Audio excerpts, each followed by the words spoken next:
شروع اللہ کا نام لے کر جو بڑا مہربان نہایت رحم والا ہے۔ الف لام میم۔ اللہ جو معبود برحق ہے، اس کے سوا کوئی عبادت کے لائق نہیں، زندہ ہے، سب کو تھامنے والا۔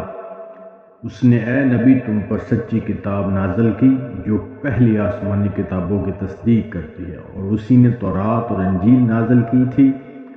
یہ دو کتابیں اس نے پہلے نازل کی تھیں لوگوں کی ہدایت کے لیے، اور پھر قرآن جو حق اور باطل کو الگ الگ کر دینے والا ہے نازل کیا۔ جو لوگ اللہ کی آیتوں کا انکار کرتے ہیں ان کو سخت عذاب ہوگا، اور اللہ زبردست ہے، بدلہ لینے والا ہے۔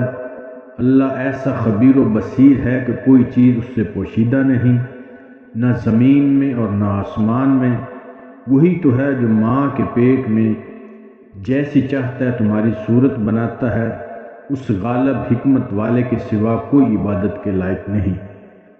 اے پیغمبر، وہی تو ہے جس نے تم پر یہ کتاب نازل کی جس کے پاس آیت محکم ہے، اور وہی اصل کتاب ہے، اور بعض دوسری متشابہ ہے۔ تو جن لوگوں کے دلوں میں کجی ہے وہ متشابہات کا اتباع کرتے ہیں تاکہ فتنہ برپا کریں اور مراد اصلی کا پتہ لگائیں، حالانکہ مراد اصلی اللہ کے سوا کوئی نہیں جانتا۔ اور جو لوگ علم میں گہری نظر رکھتے ہیں اور وہ یہ کہتے ہیں کہ ہم ان پر ایمان لائے، یہ سب آیات ہمارے پروردگار کی طرف سے ہیں، اور نصیحت تو عقل مند ہی قبول کرتے ہیں۔ اے پروردگار، جب تو نے ہمیں ہدایت بخشی ہے تو اس کے بعد ہمارے دلوں میں کجی نہ پیدا کر دیجیو، اور ہمیں اپنے ہاں سے رحمت عطا فرما، تو بڑا عطا فرمانے والا ہے۔ اے پروردگار، اس روز جس کے آنے میں کچھ بھی شک نہیں، سب لوگوں کو اپنے حضور میں جمع کر لے گا۔ بے شک اللہ خلاف وعدہ نہیں کرتا۔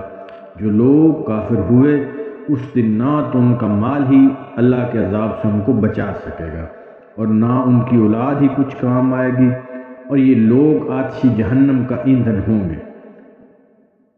ان کا حال بھی فرعونی اور ان سے پہلے لوگوں کا سا ہوگا جنہوں نے ہماری آیتوں کی تکذیب کی تھی، تو اللہ نے ان کو ان کے گناہوں کے سبب عذاب میں پکڑ لیا تھا، اور اللہ سخت عذاب کرنے والا ہے۔